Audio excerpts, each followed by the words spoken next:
14th, and we've got to talk about the daily financial news.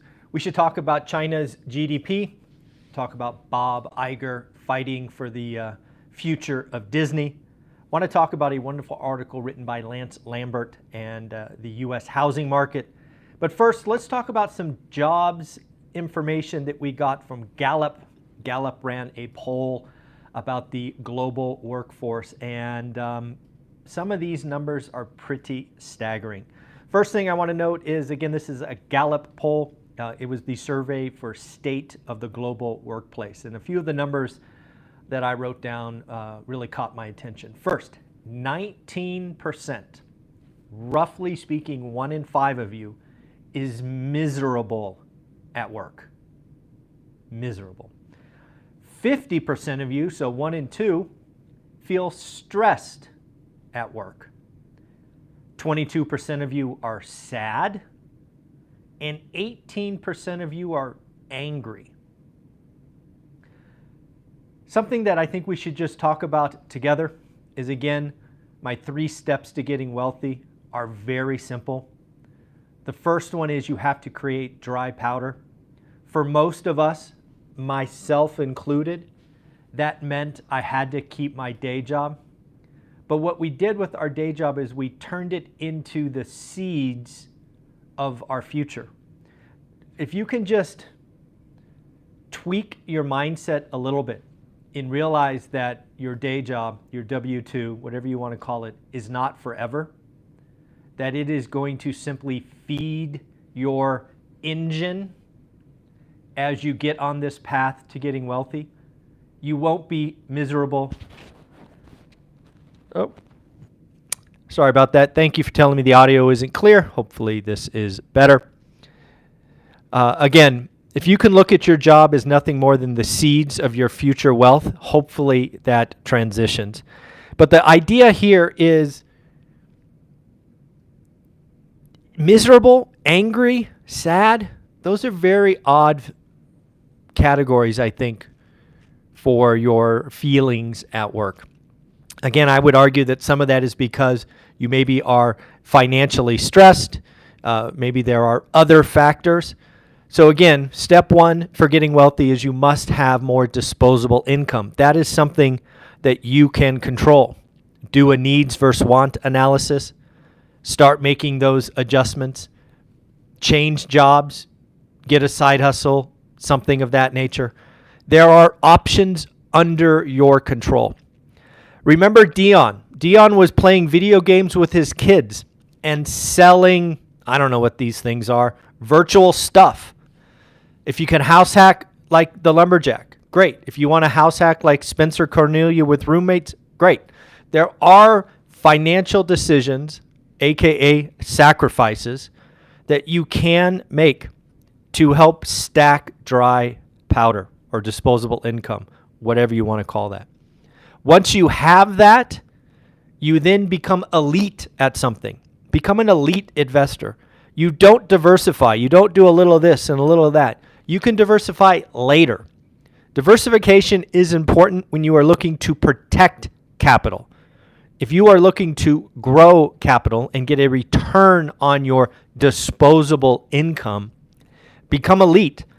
And there's no secret to becoming elite. This is what drives me crazy. Everybody looks for the easy button. These are things that I've learned over the last 12 months. One, and I was very clear about this when Jason Pritchard, our Sunday guest, talked about this. And your social media feed, and mine too, is an asset or a liability. I let my Twitter following or feed or whatever it is get inundated with doomers. I followed some famous Twitter folks because they were famous and they were, I don't know, somewhat logical, but they were doomers. They were whiners. Once I blocked them, my feed got better. If you have a big pitcher of iced tea or water and you allow something negative, it affects you. It's just how it works. So again, your social media feed is an asset or a liability. You choose. Don't blame the algorithm. The algorithm is simply feeding you what it thinks you want. So you control what you get. And it changes quick. My Twitter feed changed noticeably in 3 days and was amazing in 7 days. So you could do this on Instagram, YouTube, anything. If you watch positivity, you will get more of that. 2, your network is everything. I've been clear. I sort of figured this out at year 5. But something that I've come to appreciate over the last year or so is your network is everything. Getting started, what I talk about, how to get 1 rental at a time, how to get your first, let's get you to 4. It's hard. There are things that trip you up. And what I can tell you is having your network help you, be there, support you, let you complain or whine or whatever you have to do to just get it out is amazing. I have watched the private Facebook group that comes with my course just constantly get better and better and better. Folks, your network is everything, especially in the beginning. Don't let negative folks in your circle. Cut them out. 3, focus and daily discipline is not natural. This was my superpower. I didn't know it was a superpower. I admit, after helping many, many people get going with this, that it is my superpower, and I am so fortunate and so lucky to have it as a superpower. But it is possible. And that's why you keep hearing me talk about, if you want to do real estate investing, get a buy box, only look at that. Don't look at anything else. I looked at my buy box for 3 years. It is that simple. And I want to take this a step further, right? If you want to create side hustle income, right? More and more people are coming to my channel and talking about, hey, how'd you make $1 million on YouTube? Well, folks, here's the deal. I gave you a PowerPoint. I showed you the graph. But here's the deal. It is absolutely possible. I've made now over $1 million because of this channel. But here's the deal. What most people don't get is I produced over 1,000 videos and made $0 for the first year. Yes, making $1 million is way cool. But are you willing to do 100 videos? 100. That's 1/10 of what I did. You need focus and daily discipline. It is possible. And again, whatever you want to become a lead at, just keep going. And then finally, back to focus and daily discipline. It is really everything. It is the anchor of my course. If you've bought the course, step 1 is get your buy box, look at it, track it, see what's going on. If you want to do YouTube, it's the same thing. If you want to lose weight, it's the same thing. Just look at yourself in the mirror and realize that whatever it is you want, it likely takes focus and discipline. Frankly, you need to become unbalanced. You just need to become unbalanced. So again, folks, it is everything. So let's get on to some other news. We got China's GDP growth. It came in at 6.3. I don't know about you, but I don't trust any of the data that comes out of China. But I do look at the trend, right, when you kind of map it out. Essentially, China's reopening has not been the barn burner that was expected. While their GDP was up 6.3%, it was actually a miss by 0.8. So again, pretty interesting to look at. What I thought was the most interesting stat was the unemployment rate of 16 to 24-year-olds. This is a wild number. I can't believe this number. 21.3%. 21%. You can't have a growing economy if your 16 to 24-year-olds are unemployed. That's just not going to do it. Let's talk about inflation. Again, there's more and more folks thinking that we've licked inflation. It's over. Can we declare victory? No, we can't. I believe with fairly good certainty that mathematically shelter inflation will roll over starting in August and be noticeable. But that's not a certainty. We certainly need to watch. We need to be on guard. I certainly don't think we're going back to 9.1, but we do need to watch it. There is a chance that next month and the next month, the next 2 months, given the base effect, we may have a problem, right? It may go up. So these are things that we need to watch. We need to watch confirm shelter rolls over. We need to make sure there's no reigniting of the energy reinflation. And we need to watch wages, right? I am happy that we finally have real wage growth. We've had real wage growth for 4 months now. That needs to continue. I think how we get out, frankly, of this housing unaffordability is with real wage growth. Real wage growth at 4.5, good. Real wage growth at 6, 7, 8, bad, right? Because that real wage growth at 8% will cycle through and reignite inflation, because again, wages are a huge component of most of our economy. So that is something we need to watch. Don't know if you know what's going on at Disney, but Bob Iger is really making some big changes. He's been got a new contract, I think, a couple of years. He is now talking about spinning off TV assets like ESPN and others. He's also come out and said knock off the nonsense of spinning out more and more Marvel and Star Wars content, which is maybe bad in the short term, but great in the long term. Those things have lost their uniqueness and specialty. So lots going on. I want to talk about an article in Fortune again from Lance Lambert, our Thursday guest. He put out a wonderful piece on Fortune, which you can find again, fortune.com, or search Lance Lambert Fortune. There's a fight going on in the U.S. housing market between two clashing forces: affordability and the lock-in effect. What I would call the move-up buyer is out of the market. And this is going to lead to a slow grind for years to come. You and I have been talking about this for a year now, and the mainstream media is starting to pick up on this, folks. We get existing home sales, I think, on Thursday this week. And again, we are going to be right around the low 4 millions. Historically speaking, if you go back and look at the last 10 years, we're much, much closer to 6 million. We will not see 6 million existing home sales for years to come. It is going to be a slow grind, boring, only the must sell will sell. Move up buyers are going to stay in place as wages catch up, rates come down, and affordability will improve. This will not be a quick process, I am sorry to say. But again, go ahead and check out that article. I thought it was very interesting. Dave Ramsey's out talking about house hacking. One of the things, if you were going to ask me, how can I get rich or wealthy in 10 years? One of the first questions I would ask, the first one, is can you or will you house hack?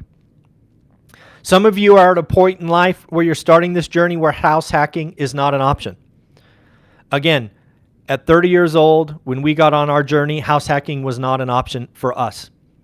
If I had to do it all over again and I could start at 20, house hacking would have been an option. So it is not lost on me that when people say, hey, you want to get wealthy, house hack. It's not an option for everybody. But if it is, that is the first way to go.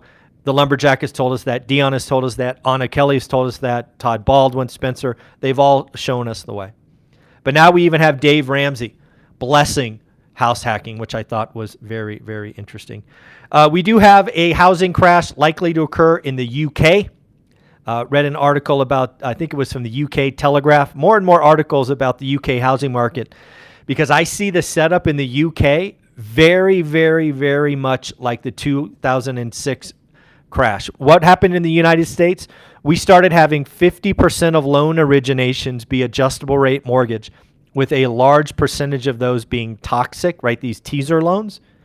And lo and behold, 2006 was the largest origination of the junk. 2 years later, 2008, those loans reset, and, the rest is history. That is exactly, well, not exactly, but essentially what is going on in the UK. People are having loans reset, which they can't afford, which causes stress, which causes reduction in consumption, and ultimately forced sales. The dominoes are falling in the UK, where a housing crash is not only likely, but I would argue probable. And again, I think what will, when the dust settles, you will see a lot of similarities between the UK housing market 2024 and the U.S. housing market 2008, 2009. And let's not forget the U.S. housing market took that many years to finally bottom. It doesn't bottom like that. It takes years. So again, the UK housing market could be a problem in 24, in 25, and 26. Other things to talk about, it looks like the Fed rate increase now is 96.1% for July 26th. That is a certainty. I think the door is open, and I'm sure the Fed will walk through it. I will not change my call. I would not do that to you this late in the game. I will own the error if one occurs. I will say that this is a mistake. I think what we will see actually starting this week is the regional banks, the small banks, are in trouble. And one more rate increase is not going to help. Not going to be good. And it looks like, again, the smart money, 96.1% is pretty certain. I am going to be wrong about the Fed pausing in July. So let's talk about the spread. One of the great things that Lance does on his Twitter feed, News Lambert, he posts this daily. I've seen Logan from Housing Wire do this, Altos Research do this. It's great housing follows because they're data-driven, not feeling-driven. They're not trying to scare you. They're just giving you facts. Is the spread between the 10-year and the 30-year mortgage is historically wide. So I've got some data here. Historically speaking, the spread between the 10-year note and the 30-year mortgage is 175 basis points. Said another way, it's 1.75. So you take the 10-year, let's call it 4%, you add the historical average, and we would have a mortgage rate at 5.75. That's how it usually works. Today, that spread is over 300 basis points, or 3%. So you take 4, you add 3, you get 7. That's how it is today. Do you know how low it got in 2021? Right? I think we're 3 standard deviations from normal on the high side. But in 2021, we went the other direction. In 2021, and one of the reasons we had such low mortgage rates in the 2s is because the spread got as low as 130 basis points. So if you had a 10-year note at 1.5, you add 1.3, you get the 30-year mortgage at 2.8. So this is what's causing the housing market to be broken. It is that collapse in spread that is the reason housing is broken. We have lock-in. We have people can't get a yes answer, right? I want to sell my home and move, but I can't afford the mortgage. You have a lot of these things going on. So again, one of the things that needs to happen is the spread needs to come in. So how does that happen? I think the market needs to believe the Fed is done. Right now, the market thinks we're getting a rate hike in July. They think that a September rate hike is possible. That needs to unwind. We need to be done. Then banks need to feel less nervous.